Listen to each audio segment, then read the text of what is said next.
Bagamat syempre, Hello guys, kailangan din natin ingatan ng katawan natin physically. oras na maghahalo po kami ng semento. Pero it doesn't mean na ingatan mo yung katawan mo physically sa langit Paano na kami, guys? pupunta. Eh pwedeng iniingatan mo yung katawan mo physically, eh ginagamit mo naman sa pambababae. Pwedeng iniingatan mo nga yung katawan mo physically, ginagamit mo naman yung katawan mo sa paglalasing, sa pagsusugal, sa immoralidad, sa pagpatay, sa pagnanakaw. Eh, hindi ka rin maisisave sa langit ng ganung uri ng kaisipan. Kundi higit sa lahat, higit sa ingatan natin ang katawang ito physically, which maganda, which good, para kahit papano mag-extend pa yung life natin at makatipid tayo sa gastusin sa ospital, higit doon, saan mo ginagamit yung buhay mong malakas? Saan natin ginagamit yung buhay na ito na walang sakit? Pero kung malusog ka, wala kang sakit, pero ginagamit mo ang katawan mo sa kasamaan, mas masahol ka pa sa may sakit. Mas masahol ka pa sa may cancer.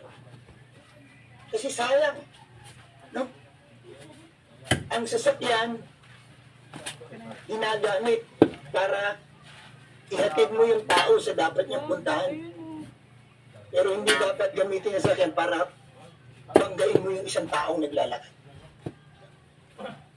So, ang kutsilyo, ginagamit panghiwa ng putas, ng anumang bagay sa pagluluto.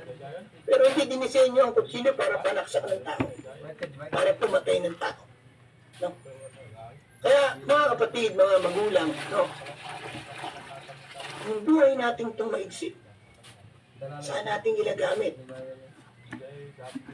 Saan natin ginugugol to?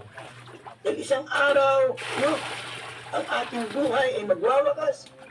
Isang araw ang buhay natin ay magtatakbo. Kaya salamat sa Panginoon, tayo po ay binubuhay pa ng Diyos. Tayo ay binibigyan niya pa ng kalakasan. No? So, purihin ang Diyos. Salamat po, kaninang umaga, ginising pa tayo ng Panginoon. Kasi hindi lahat ng natulog kagabi, nagising pa kaninang umaga. Amen. Baka yung iba, nagising nga kaninang umaga, hindi na umabot ng tanghali. Dahil baka kinuha na ng Panginoon. Hindi natin alam. Kaya mapalad po ikaw, mapalad tayo. At this very moment of time, buhay ka pa. Buhay pa ako, hindi natin pamatya. Kung mamayang gabi, buhay pa tayo eh.